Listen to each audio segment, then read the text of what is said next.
welcome back to my channel. So this is the end of our Vlogmas, no? This is day 30 of our Vlogmas. And maraming salamat lang talaga sa panunood at sa pagsusubaybay sa ating Vlogmas. Grabe, first time ko 'to ginawa na nag-post tayo every day for 30 days. And this is the end.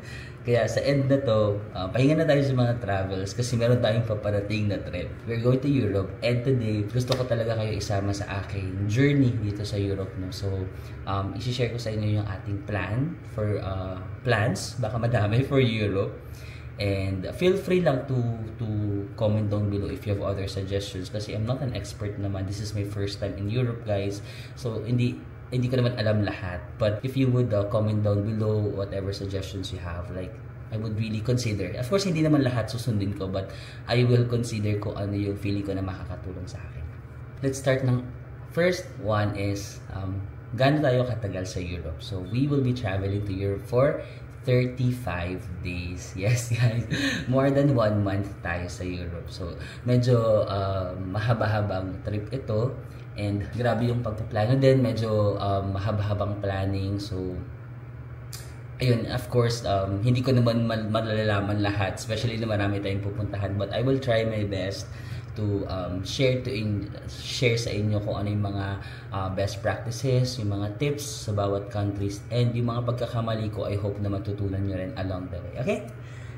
Next question is, ano yung mga bansang pupuntahan natin sa Europe? Okay, sige guys, I'm gonna reveal na yung mga countries na pupuntahan natin sa Europe. So, since 35 days tayo sa Europe, we will visit 14 European countries. Yes, 14 siya. Pero, yung iba kasi actually, hindi ko siya talaga kasama sa plan. Pero kasi dadaanan ko siya. For example, may gusto ako puntahan. For example, from Venice, Italy to Hungary. Kaso, along the way, madadaanan ko yung Croatia, yung Slovenia. So, sabi ko, okay, might as well mag-spend na lang ako ng 1 night doon. Pero wala talaga sila sa plano. Pero since dadaanan natin, sabi ko mag-spend na lang ako ng 1 night para ma-feel din natin yung lugar ng gabi. So, these are the countries that we're going to visit. Papakita ko sa inyo, meron akong ganito. Ay, wait lang, parang against the light. Sara muna natin. So guys, ito yung map ng Europe, no? So, magsisimula ko dito sa Spain. Actually, meron pang Portugal dito. Kinonsider ko rin yung Portugal. Kaso, ang layo niya kasi sa Madrid, 10 hours na biyahe. So, parang sabi ko, sige, wag na lang muna ako mag-Portugal kasi medyo malayo. So, magma-Madrid ako. Ito yung entry natin sa Madrid, no? This is Spain. Tapos, after Madrid, pupunta tayo sa Barcelona.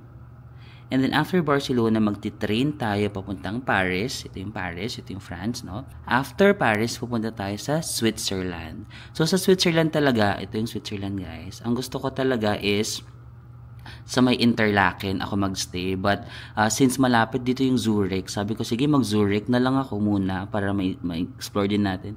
Lucerne, Interlaken, Grindelwald, tsaka Lauterbrunnen, and then we will go to Zermatt. Ang mahal dito sa Zermatt, Diyos ko. And then after Switzerland, pupunta tayo sa Italy. Ito yung Italy, no? Ito yung Milan. And then we will go to Rome. Ito yung Rome. And then we will go to Venice. After Venice, pupunta tayo dito sa... Actually, wala dapat itong 11 tsaka 12. This is Slovenia and Croatia. But since dadaanan ko nga siya papuntang Hungary, sabi ko, sige na nga, punta na tayo sa Slovenia for 1 night. And then Croatia. And then we will go to Hungary, Budapest. After that, pupunta tayo dito sa... ano to? Slovakia. Ayan, yung Slovakia, dapat hindi rin ako pupunta dyan sa number 14.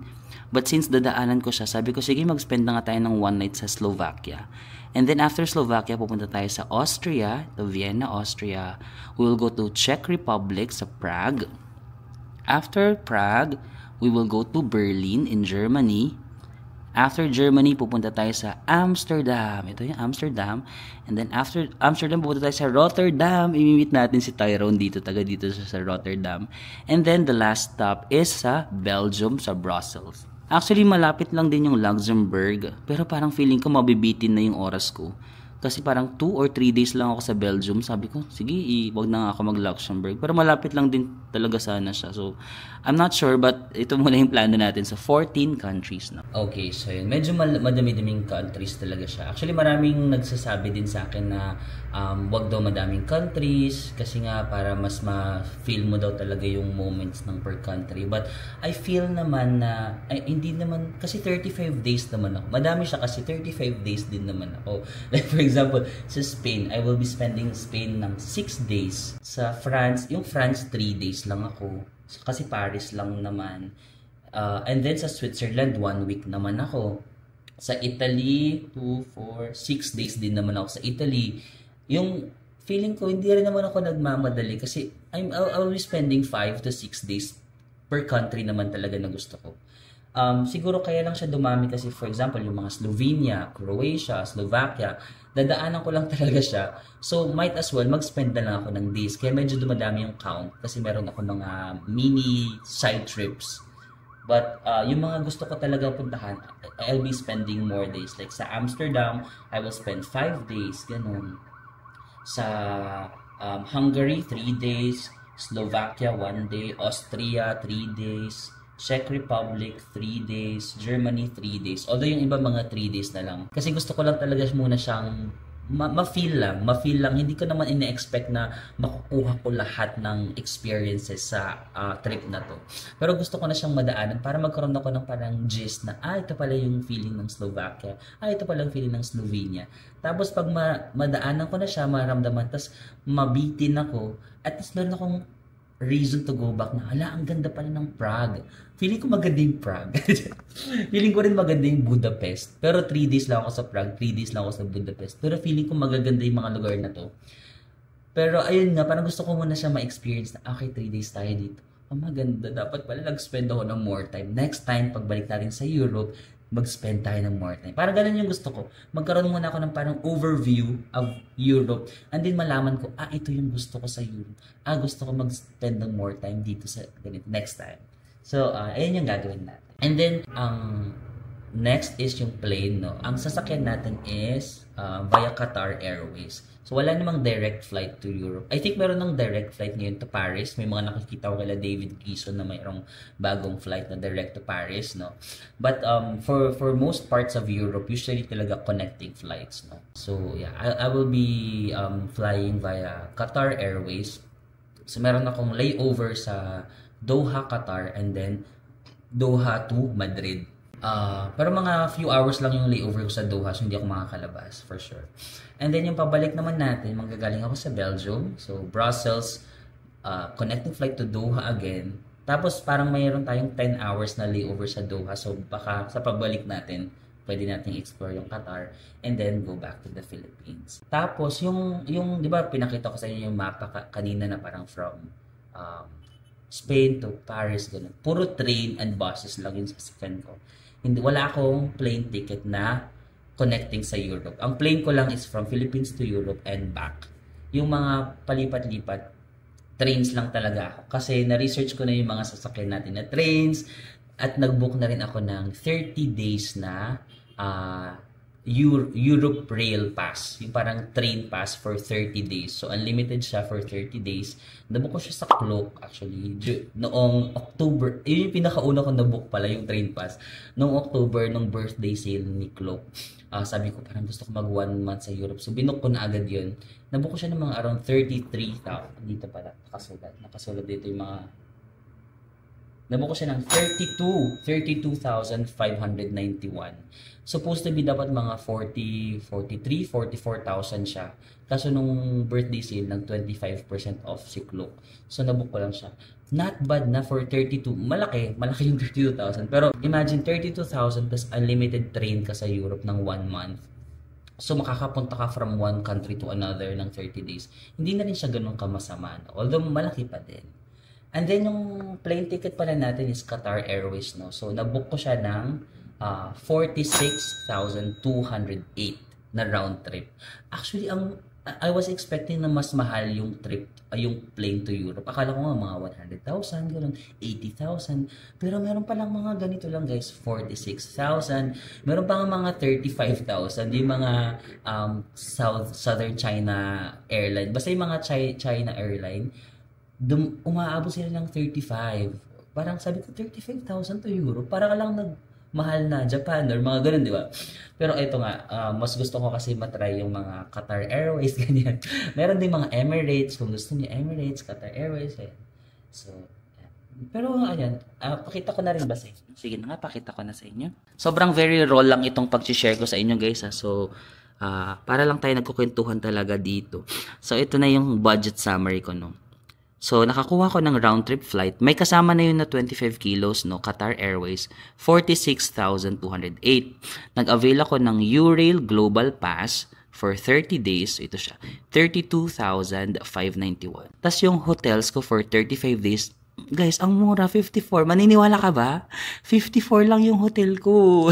Kasi guys, mag-hostel lang talaga ako. As a budget traveler, ang mahal ng mga hotel sa Europe. So, ano lang talaga ako. Ito yung summary ko. So, yung 2 nights ko sa Madrid, 2,500. 3 nights sa Barcelona, 5,100.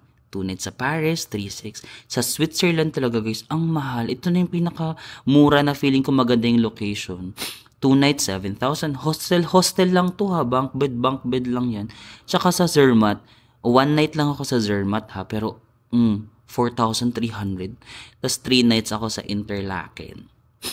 Tapos, nilagay ko rin yung mga daily hotel rates. So, for example, ito diba, 2 nights yan. 2,554 divided by 2, ayan, 1. So, kung makikita nyo, para magkaroon lang kayo ng idea kung magkano yung hostels, no? Ayan, hindi naman talaga siya actually sobrang mahal kung hindi ka mag-hotel ng rooms. Like, kung hostel ka lang, kagaya ko, like, sa Madrid, ayan, ang daily rate ko, 1,277 yung Madrid hotel ko. Sa Barcelona, 1,700 per night. Sa Paris, 1,800 per night. Sa Switzerland, ito yung mga mahal talaga per night. 3,500 per night, 2,500, 4,300. Sa Milan, 1,900. Sa Rome, 2,100. Ito, mura sa Venice, no? In fairness, sa Venice, Italy, mura, 1,900. And then, sa Slovenia, medyo mahal, 1,900. Croatia, 1,200 per night. Budapest, ito talaga guys, ang Budapest, super mura ng Budapest. Tas, nung tinignan ko yung hotel, ang ganda nito. Ang ganda nito sa picture. Tignan natin sa personal. Pero ang ganda niyan. Tas 380 lang. Slovakia, 521. Prague, 1,300. Berlin, 928. Amsterdam, 1,060. For Rotterdam, yung friend ko kasi si Tyrone, sabi niya magstay na ako sa kanya. So, hindi na muna ako nilagay dun. Pero, check natin kung hindi niya ako pa-stayhin, edi mag-book tayo. Pero, wala ako dyan kasi sabi niya, I can stay daw sa place niya. Brussels is 2,500. So, ayan. Ang total ko sa hotel is 5,400. Ito pala, sorry. So, meron akong mas detailed na Europe itinerary. My God. Makikita niyo yung super detailed ko na itinerary. So, ganito talaga ako nag-plan for this trip. Like, for example, ayan, country. Ito yung country natin. Tapos, ito yung country. And then, ito yung time. For example, 38-minute train, Madrid Airport to hotel. So, na-research ko na yung travel time. Ito yung itinerary ko. Like, for example, Royal Palace, Almudena Cathedral, San Miguel Market, Chocolateria, ganyan. Tapos, yung means of transportation, chinek ko na rin to sa Google, guys. Walking distance lang. So, ang ganda kasi, walk. Ayan, puro lang tayo mag-walk. Walk. Puro lang walk. Kasi itong mga itinerary ko, walking distance from each other. And then, minake sure ko rin, ito yung mga hotels ko, no? Ito yung, ayan. Petit Hostel Palacio Real. Ito yung link. Siyempre, nabook natin sa Klook. Using the discount code. Wait lang. Discount code Marvin Samaco Klook. Sorry. Nagpatalastas lang tayo. So, ayan. Ganyan ko siya nilagay, no? And then, for example, pag pupunta na tayo, tapos kinolor-color ko lang yung pink na yan. Parang ano yan? Spain. Tapos, pag nag-green na tayo, ito naman yung Paris. So, makikita mo dito, ni-research ko na rin siya na 6.5 hours from Barcelona Sands to Paris Gare de Lyon. Tas, kung wala kang Euro pass, around mga 7,200 yung pamasahe. Pero may Eurail naman ako, so wala na. And then, nilagay ko na lang din dito yung departure time at 8 Ayan. Aalis ako ng 8 para makadating ako sa Paris ng mga hapon. Then 30 minutes walk lang to my hotel. Kasi ito yung mga itinerary ko. So basically ganyan. Ganyan ko siya. Kasi ito naman Seeing Yellow. Ito naman yung Switzerland natin. Ganyan. And then ito is Italy. Ganyan. Sige, subak tayo sa budget, no? So, ayan na nga ang round trip 46. Tapos yung train 32, hotel 54. Tapos yung visa fee, umabot ako ng mga around 8,000 pesos. Travel tax 1,620. Kita nyo ba? Sorry guys. Insurance, nagbook din ako ng insurance guys for 37 days via Klook. Binokoy's Traveljoy. Traveljoy insurance guys. Sa Klook lang din, and you can always use my discount code if you want insurance. And then, activities plus eSIM, nagbook lang din ako sa Klook. Ito 7,000. Actually, hindi ko pa yata nabubuk lahat kasi hindi ko sure kung marami akong activities kasi mostly walking lang naman ako. Tapos gusto ko lang ma-experience yung place. So, ito pa lang yung mga nabubuk kong mga few activities. And then, additional bus fee tsaka reservation fee. Kasi, let me explain this. Sa food, wait lang, tsaka extra expenses, wala pa ako. Pero sige, i-total muna natin. Currently, yung total na budget ko is nasa 164,147.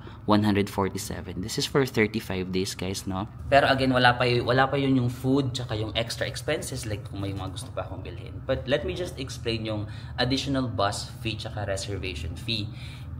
Wait lang, wala akong ilaw. Yung gano'n. So, sa Europe kasi, di ba, nag-purchase ako ng Eurail. Pakita ko na lang din sa inyo yung app. So, nag-purchase ako ng 1 month na train sa Europe, no? Tapos, i-download ko itong Eurail Interrail app. Tapos, on this app, wait lang, medyo magulo tayo. Di ba, binayaran ko na siya ng 33,000. Pero may mga trips na even though may Eurail ako, kailangan ko pa rin magbayad ng reservation fee. For example, Paris to, or Spain to Paris, meron niyang reservation fee. Yung mga train na usually matatagal yung biyahe, may babayaran ka pa rin na reservation fee. Pero yung mga around the city lang, for example, kung mag-explore ka lang around the city, tapos magti-train ka, usually walang mga reservation yan, mga fee. Pero kung yung mga malalayong trip, from one country to another, may babayaran ka pa na reservation fee. So, using this app, ayan, pakita ko sa inyo guys yung ginagamit ko na app. This is the app that I'm using, no? So, pwede ka na you can plan your journey na dito, no? So, ayan. Nandito ako sa My Trip. Tapos meron akong ginawang trip, ayan. Europe trip. Eurail Global Pass Marvin. So, dito, ayan, malalagay mo na, i-schedule mo na. In-schedule ko na dito yung mga train trips ko. Like, Madrid to to Barcelona to Paris, ganyan. Kumbaga naka-schedule na siya dito. Tapos dito mo na rin makikita yung once ma-schedule mo siya, ito 'di ba ma-schedule mo siya, iti-tick mo tong travel day. 'Di ba may nakasulad diyan travel day? I-tick mo 'yan. Once ma-tick mo 'yan, makukuha mo na yung mga tickets mo dito. So these are my tickets, show tickets. Dito sa My Pass, yung pangatlong tab, no? Tapos makikita mo yung show ticket. Ayan na, may QR code na ako for Barcelona. Tapos i-select mo lang yung date mo dito, January 1. For example, ayan, ito yung mga trips ko na, sorry, medyo malabo ba? Ayan, meron akong trip ng January 4. Pag i-click ko lang yung January 4, boogs, mag-a-appear na yung ticket ko ng papuntang France. So, ang convenient kasi meron na akong QR code. Diba? Yun yung parang advantage of buying Eurail or train kasi few weeks before your trip. Actually, trinay ko siya like 1 month. Ayaw pa gumana nito kasi parang wala pa yung mga schedule ng train. Sabi, nung nag-google ako, sabi, 3 to 6 months before your trip, pwede ka na mag-schedule. Pero pag ginagamit ko to, wala namang dumalabas na date. So, nagawa ko to, 3 weeks, mga ganun. 2 to 3 weeks before my trip. Tsaka ko lang na-schedule. Tapos, ang ganda kasi nga, automatic na, nandito na yung ticket mo. So, parang scan ka na lang, ganyan. But again nga, may mga ibang trips na kailangan ng reservation fee. But even though, for example, ito, nilagay ko yung reservation fee ng ibang trips ko at yung binayaran ko sa Eurail, mas makakatipid ka pa rin talaga kasi sobrang mahal ng train sa Europe. Tapos parang pag on the day ka bumili, mas mahal siya kesa kapag binili mo siya like 1 month or few weeks ago. Nag-iiba-iba yung presyo ng train. For example, nag-check ako ng presyo last week. Tapos pag check ko ngayon, ba't biglang nagmahal? Ganun siya, parang fluctuating. Fluctuating yung mga train prices sa Europe. Kaya sabi ko, better talaga if meron kang Eurail or parang train pass kasi mag-fluctuate man yung prices, at least sure ka na meron kang ticket or meron ka ng ticket, Ang babayaran mo na lang is reservation fee. Although, ako kasi, nagganito ako, URail, kasi I will go to different countries, di ba, madami. So, kailangan ko ng global pass. But, if magstay ka lang sa isang country, for example, France ka lang, wag ka na mag-global pass. Bumili ka na lang parang, merong every country, merong pass. You can just check on Klook, sabihin nyo na Paris train pass or Switzerland train pass. Meron silang specific per country. Ako, I recommend you purchase a global pass kung pupunta ka sa mga 3 or more, ganun, 3 or more countries. Pwede ang global pass kasi pwede kang mamili ng 7 days, 15 days, ako 30 days. Tapos pwede ka rin mamili ng, for example, 15 days in 1 month. Parang, di ba, 15 days in 1, magagamit mo siya ng 30 days. Pipili ka lang ng days na may travel ka. Kasi yung ibang days, baka hindi ka naman nagta-travel, di ba? So, pipili ka lang. Ako, pinili ko is 30 days continuous. Merong mga hindi continuous. Pero natatakot kasi ako kasi baka, for example, maiwan ako ng train or alam mo yun, magkaroon ng mishap tapos wala akong train. So, mas pinili ko na yung unlimited everyday. Parang everyday unlimited para kapag naiwan ako, I can just rebook. Kasi yun yung kagandahan din nito. Kasi for example, di ba, nakaschedule na yung mga trips ko dyan. What if like worst case lang talaga naiwan ako ng train, I can just book another one using this pass and wala na siyang bayad. Yung reservation fee lang yung babayaran mo if ever. So very convenient siya for me. Okay? So if maraming countries ang pupuntahan, you purchase a global pass. Pero kung isa, dalawa lang naman, just purchase yung country-specific pass. Meron din sila mga ganun na parang Amsterdam pass, one-day pass, ganun. Alright? Okay, so balik tayo dito sa ating budget summary. No? So wala pa kasi akong food kasi syempre subjective naman kung magkano yung mga gastos ko sa food. Pero sige, let's estimate na 3,000 tayo per day sa Europe. 3,000 per day times 35 days. 35 days. Nakikita niyo ba guys? Sorry. Sabihin natin 105,000 yung budget ko sa Europe. And then extra expenses, for example, sabihin mo nagkaroon lang ako ng mga extra charge na 30,000. Ayan. So I think on the estimate, ang magagastos ko for 35 days in Europe is around mga 299,000 or mga 300,000. But again, depende pa to sa food. For example, kung hindi ka naman matakaw, although mahal talaga sa Europe, pero for example, may mga free naman minsan sa hotel na mga biscuits, di ba? Tapos magtitipid ka lang, sabihin mo, mga 2,000 lang ako per day. O, pwede mo pa siya mapababa ng 264 or sabihin mo, extra, wala ka naman masyadong hindi ka naman magsha-shopping, sabihin mo, mga 15,000, 10,000, shopping. O, 244, pwede mo pa siya mapababa up to 250,000. Kaya yung mga friends ko na nagtatanong sa akin, sabi nila, oh my God, 1 month ka sa Europe, so gagastos ka ng mga 500,000. Sabi ko, grabe naman yung 500,000. Sabi ko, I think gagastos ka ng 500,000 if first mag-hotel ka. Kasi super mahal ng mga hotel sa Europe, guys. Hostel lang kasi ako, like bunk beds, capsule hotels. So ganyan lang yung mga presyo ko, 1,000 plus, 2,000, ganun.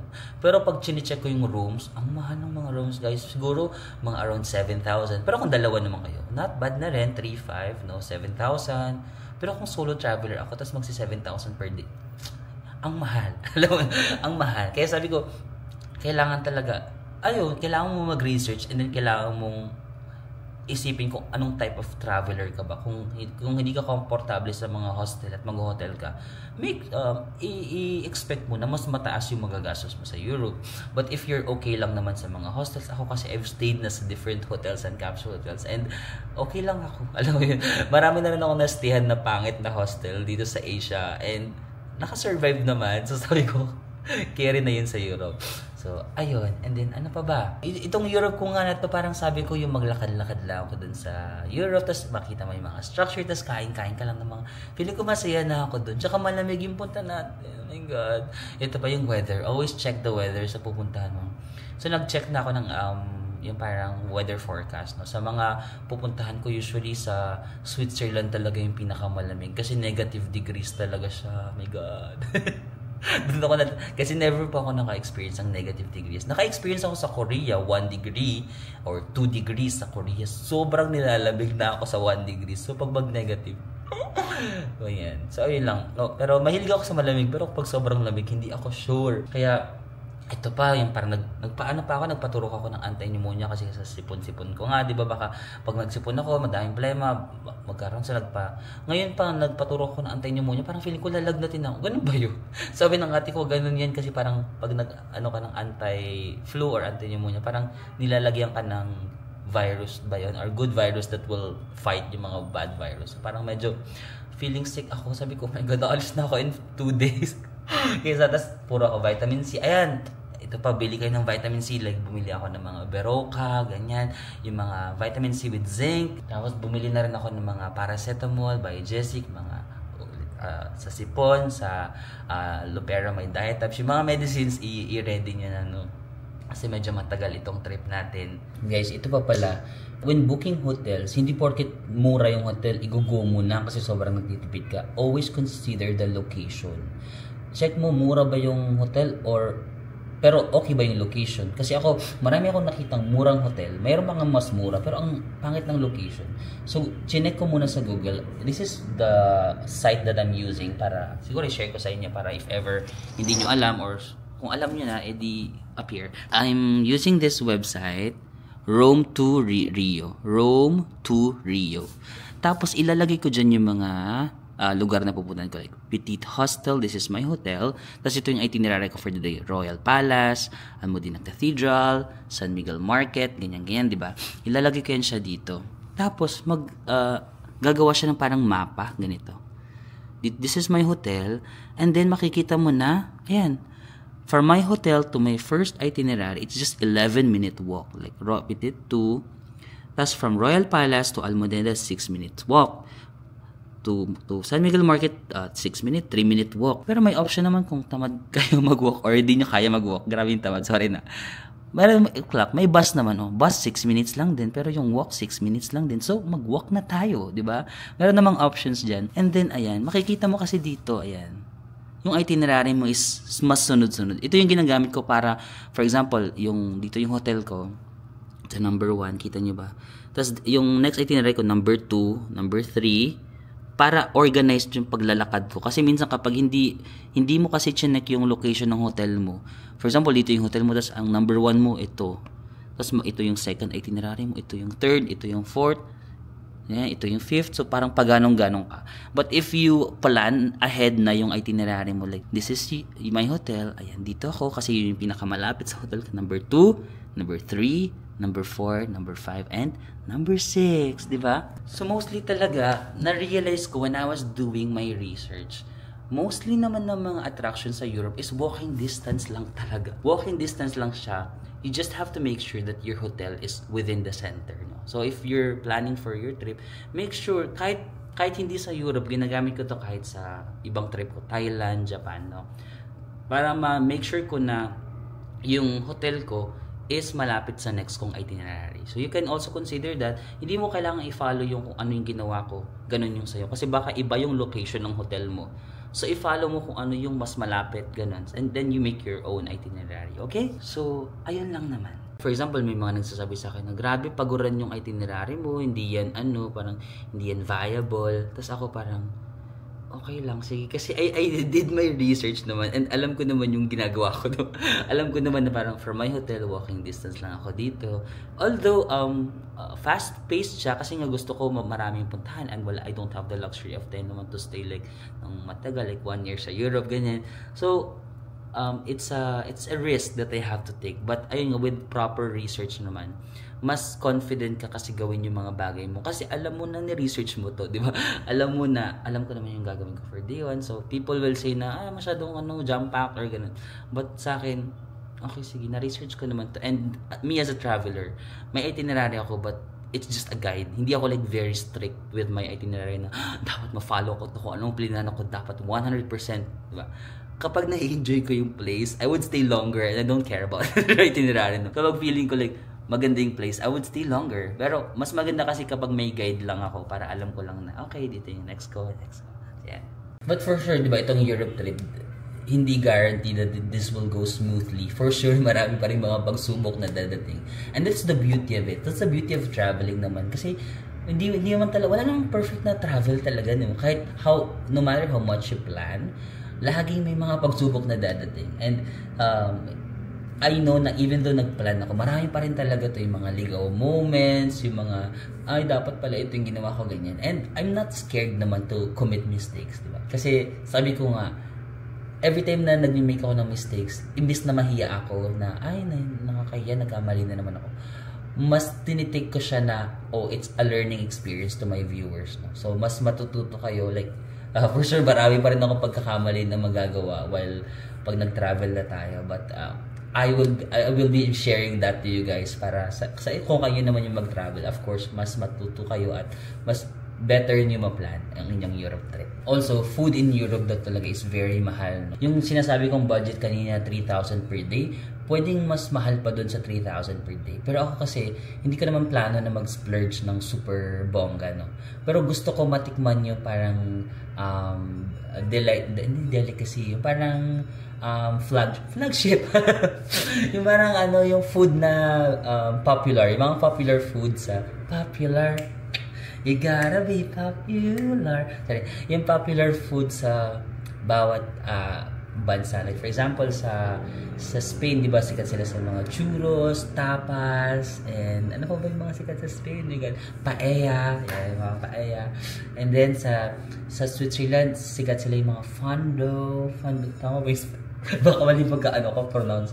Fondo. Tapos sa Spain, wait lang, may nilista ako dito. May nag-message sa akin na parang i-try mo ito sa Spain. Wait lang. Sinulat ko yun eh. Ang haba kasi yung itinerary ko. Wait lang. Nasa Spain, kailangan mo daw matry yung escargot. Escargot. Ano ba yun? Macaron. Gano'n. Tapos, ano pa ba may mga nagre-recommend sa akin, guys. Thank you for your recommendations. No?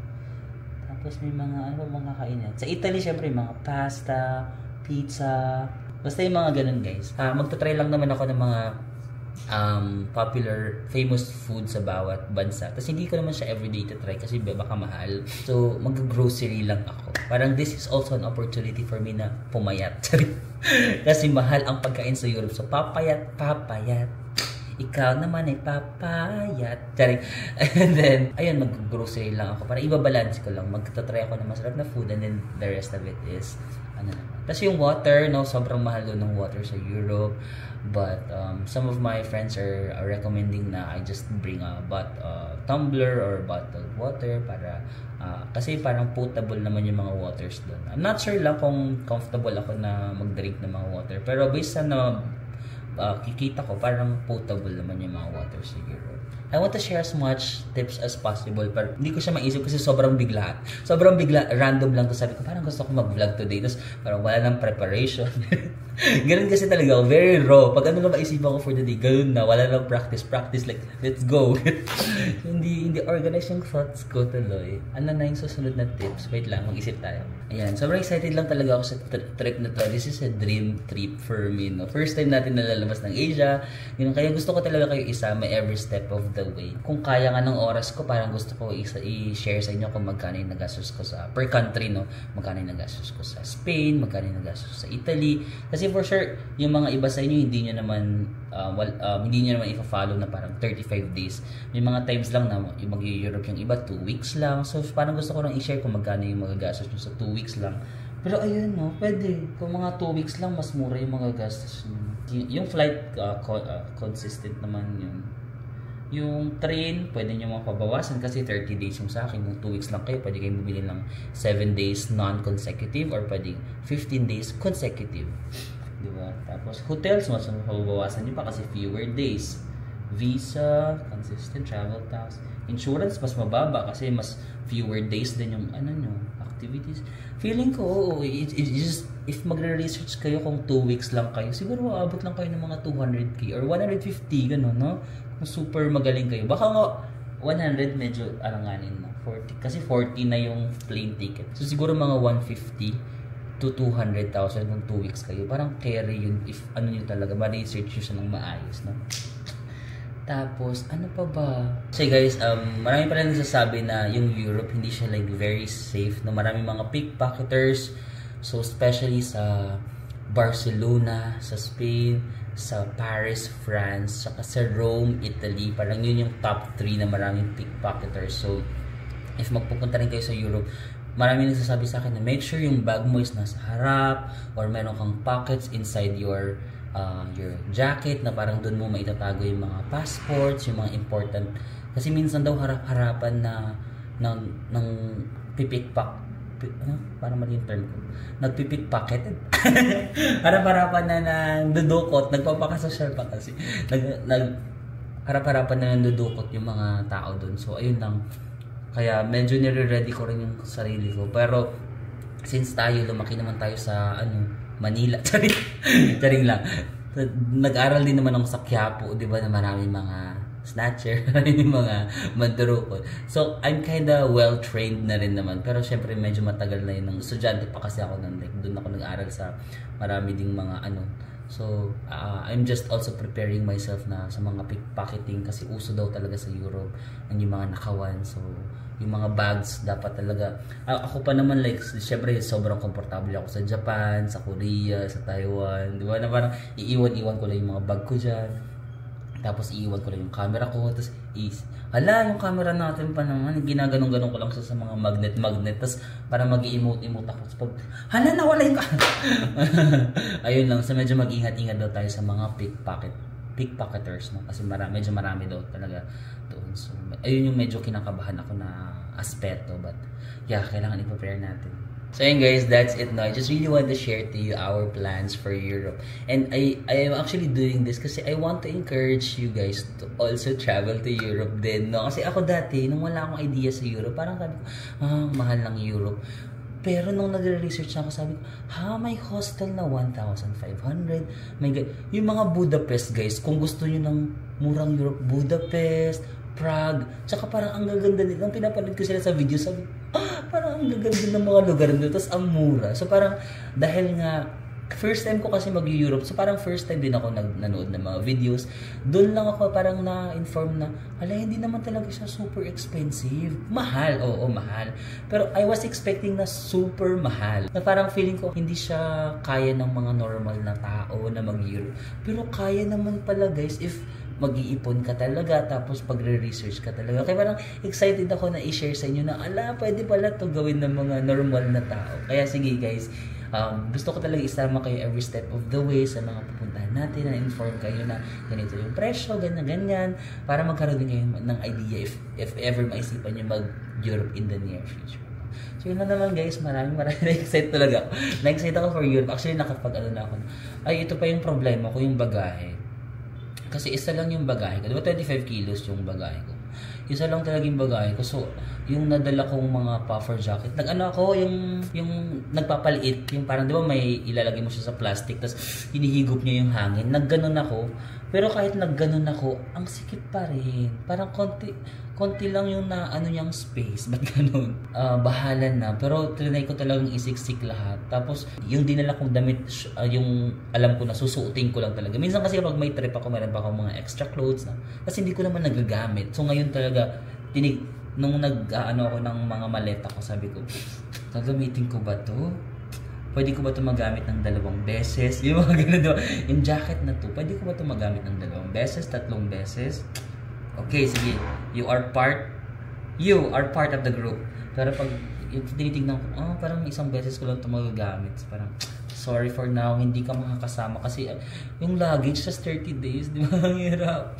Yung isa kong struggle. Kasi ayoko mag-2 luggage. Pwede namang mag-2 luggage. Pero ako kasi di ba nag-vlog ako. Ayoko kasi ng 2 hinahawakan kasi hindi ako maka-vlog. So, gusto ko isa lang talaga yung luggage ko, tapos isang backpack para maisasama ko kayo na, guys, naglalakad tayo dito, ganun. Kasi na-experience ko sa Korea ba yun? Nag-2 luggage ako. Hindi talaga ako maka-vlog yung mga, hindi ko kayo maisama sa train station kasi 2 yung nanawakan ko. Sabi ko, sige, hindi pwede. Kailangan isa lang yung maleta ko.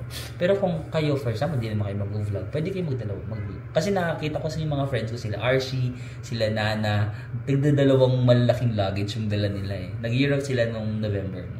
Pero ako isa lang talaga yung dala ko. And then magpapa-laundry na lang ako pag may nakita tayong laundry doon. Kasi yung mga jacket, usually mga ano lang naman yun, di ba? Parang mga anong tawag yun sa pag dry cleaning. Ayan, parang dry cleaning ng mga ganun. Pag may nakita tayo doon, I hope makapagpa-dry clean tayo. Ayun lang naman, I'm just so excited. I-end na natin kasi New Year na bukas, di ba? Ngayon is December 30, and then New Year na bukas. So, ipahinga na natin yun, ano na natin yun, mag-celebrate na tayo with family kayo nyo, guys. Ako actually sa New Year, nandun na ako sa nasa Spain, guys. Sa Spain ako magsi-celebrate ng New Year. So, ayan.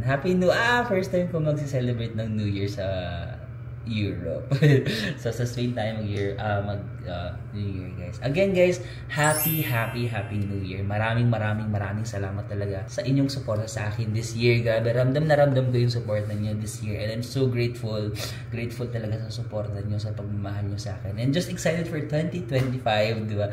I-start natin yung 2025 with a bang, Europe! Wala ba ako masyadong pinaplans for 2025 trips kasi sabi ko nga gusto ko muna makapag-focus sa Europe kasi ang hirap kapag marami kang iniisip, di ba? Hindi ka makafocus sa isa. Sabi ko sige, focus muna tayo sa Europe, and then after that tsaka tayo mag-plans ng mga upcoming trips for 2025. Di pa ako nakakagawa ng vision board.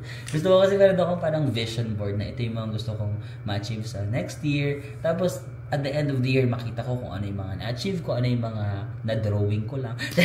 Di ba yung ganun? But anyway, wala kasi talaga akong time. Like, ang daming kailangang isipin. But yeah, I'm just excited for Europe, guys. And again, maraming salamat. Thank you for the 2024 ride. No, it was an amazing ride for all of us. And I really wish you a happy, blessed, and healthy New Year, guys. Maraming salamat. And I'll see you in 2025. Bye-bye!